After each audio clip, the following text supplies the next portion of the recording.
Oli aeg, mil koer ja kass elasid suures sõpruses ja mil kass ei teinud kunagi hiirtele liiga.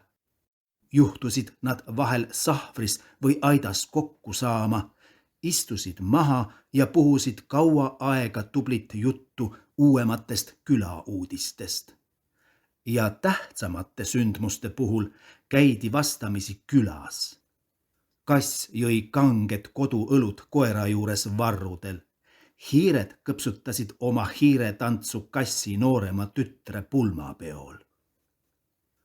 Kord aga sündis säärane halb lugu, et koerad tegid liiga teistele loomadele, jänestele, kanadele, oravatele ja lambatalledele.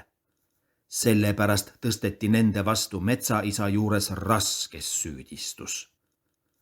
Metsaisa kutsus koerad kohe kohtusse vastust andma.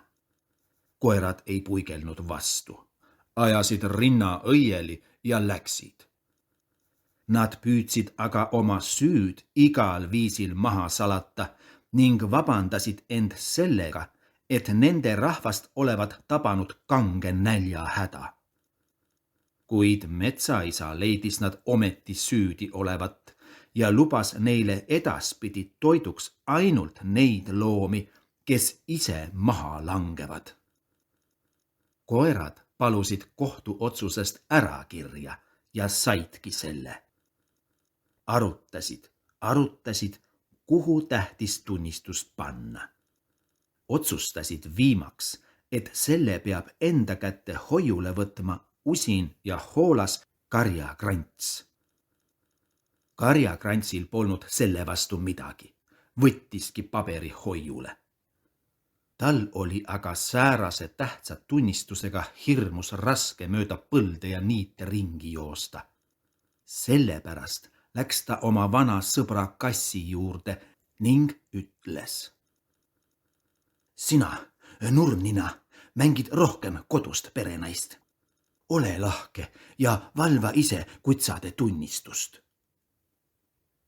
Oi jaa, miks ma ei valva?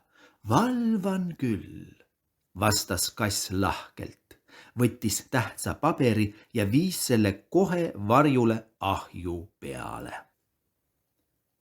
Mõni aeg hiljem juhtusid koerad hobuse juurde, kes oli püherdama heitnud.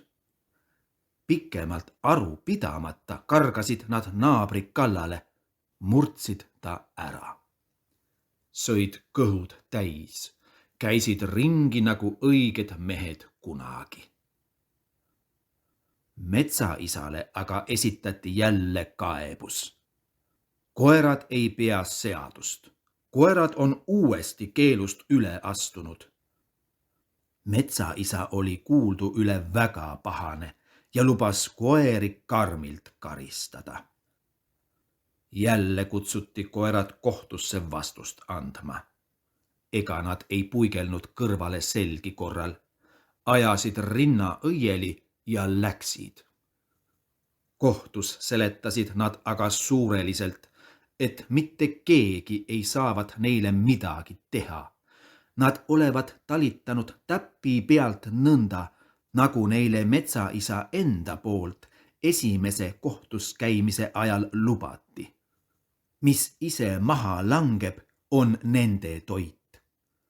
Ka hobune kukkunud nende endi nähes maha ja alles siis, kui ta jalad vastu taevast pööranud, karanud nad talle kallale. Sest metsaisa polevat neile sõnagi lausunud sellest, et see maha langev peab ka tingimata surnud olema, mida ei seisvat ka nende tunnistuses. Kohus nõudis tunnistuse ettenäitamist. Krantsil polnud aga seda kaasas. Ta pistis kohe suure ajuga minema kassi juurde. Kass oligi õnneks kodus. Hüppas kohe lauale, sealt edasi ahjule, hakkas usinasti tunnistust otsima. Otsib, ei leia. Tunnistus kadunud kui tina tuhka.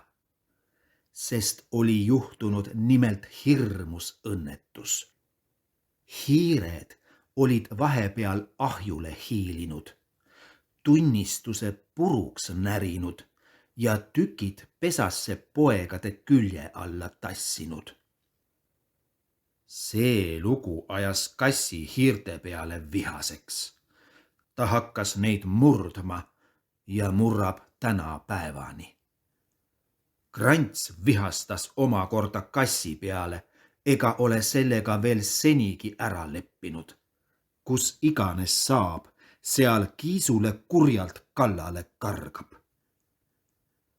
Asjatu ootamine tüütas aga teised koerad hirmsasti ära ja nad läksid Krantsi otsima.